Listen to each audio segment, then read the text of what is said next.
जी ma'am, क्या कहेंगे? Adiala jail आप आज पहुंची है लाहौर हाई कोर्ट से, तो क्या देखा? खान साहब से मुलाकात कैसी रही आपकी और केस में क्या लगा आपको कि जो जज साहिबान कर रहे और उनके सामने जो सारी चीज़ें?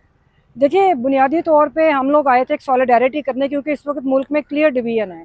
एक तरफ वो कुव्वतें खड़ी हैं जिन्होंने अवाम के हकूक़ गस्ब किए हुए हैं, वो कुव्वतें हैं जो आमराना कुव्वतें हैं, और एक तरफ वो कुव्वतें हैं जो डेमोक्रेसी के लिए जद्दोजहद कर रही हैं। तो हम खान साहब से सॉलिडारिटी शो करने आए थे। और दूसरी बात ये कि हम ट्रायल देखना चाहते थे।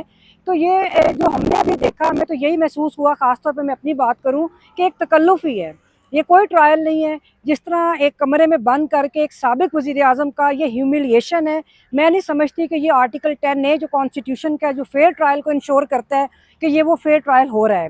और दूसरी बात ये है कि जो इनके ऊपर केस बना हुआ है, वो केस नहीं है जो आपको बज़ाहिर नज़र आ रहा है। उनके ऊपर जो केस है वो केस है कि वो अवाम की बात क्यों करते हैं, उन्होंने रियासती बयानिए को क्यों मुस्तरद किया। असल केस उनके ऊपर ये है। जैसे केस खुफिया उसी तरह ट्रायल भी खुफिया। मैम, मुलाकात कैसी रही आपकी? बहुत अच्छी मुलाकात रही, मुझे बड़ी खुशी हुई उनसे मिलके।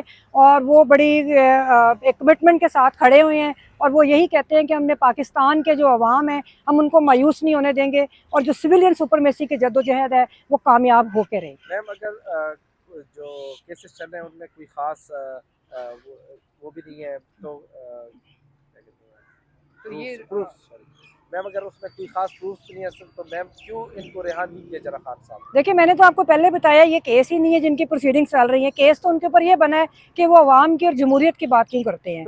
और जो अभी जो सामने आप कह रहे हैं कि ये अदालतें, और जो अदालतें, देखिए इंसाफ तब होता है जब अदालतें आज़ाद होती हैं। अदालतों की आज़ादी की कहानी अब सुप्रीम कोर्ट में लगी हुई है, जिसमें पूरे पाकिस्तान की जो हाई कोर्ट्स हैं उन्होंने कह दिया है कि हमारे काम में मुदाखलत होती है। तो फिर इन अदालतों का जो इस तरह के ट्रिब्यूनल्स बने हैं या इस तरह की अदालतें बनी हैं जिनकी अपॉइंटमेंट्स का तरीकाकार ही हम समझते हैं दुरुस्त नहीं है, तो वो उन्होंने क्या इंसाफ देना है। मैम, अगर और डिले करने का मकसद भी ये है कि उनके पास चूंकि कोई इस तरह का सबूत नहीं है, तो वो एक साबिक वजीर आजम को ना इंसाफ देना चाहते हैं, वो सिर्फ उसकी ह्यूमिलिएशन करना चाहते हैं। वो पाकिस्तान के अवाम की जो ह्यूमिलिएशन है, ये वो ह्यूमिलिएशन है। मैम, जैसे 6 जजों को खत वसूल हुए थे, साथ में इमरान खान साहब हाई प्रोफाइल केस है सर, मैम उनको कोई खास सुनवाई उनकी नहीं हो पा रही, तो आम बंदा क्या तो रख सकता है? देखिए, ये तो एक जद्दोजहद की बात है, मायूसी की इसमें कोई बात नहीं है। जो वकला के साथ कर रहे हैं, वकला को कमज़ोर करने के लिए जिस तरह आए दिन उन पर दहशतगर्दी के मुकदमात बनते हैं, तो सारी बात ये है कि पाकिस्तान में सिर्फ एक या दो नहीं, तमाम तबकात को खड़ा होना पड़ेगा।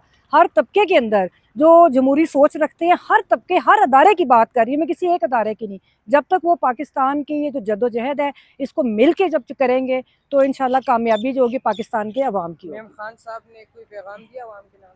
कि यही पैगाम है, जो उनकी स्ट्रगल है, वो खड़े हुए हैं, कोई कमिटमेंट नहीं किसी से। वो जो मैं उनकी तर्जुमान तो ज़ाहिर है नहीं हूँ, लेकिन जो उन्होंने बात की, जो हमारी बात थी, हम लोग एक ही बात कर रहे थे कि पाकिस्तान में सिविलियन सुपरमेसी की जद्दोजहद और कामयाबी तक हम लोग खड़े रहेंगे। जिस खान साहब को आप बाहर देखती रहे, आज उनको आपने अंदर देख लिया, तो क्या वो जरा कमजोर हो चुके हैं नहीं या? नहीं, कोई कमज़ोर नहीं हो चुके। कोई कमज़ोर बंदा ऐसा होता है कि जो एक रियासती कुव्वतों के साथ मुकाबला कर रहा है, वो कमज़ोर होता है।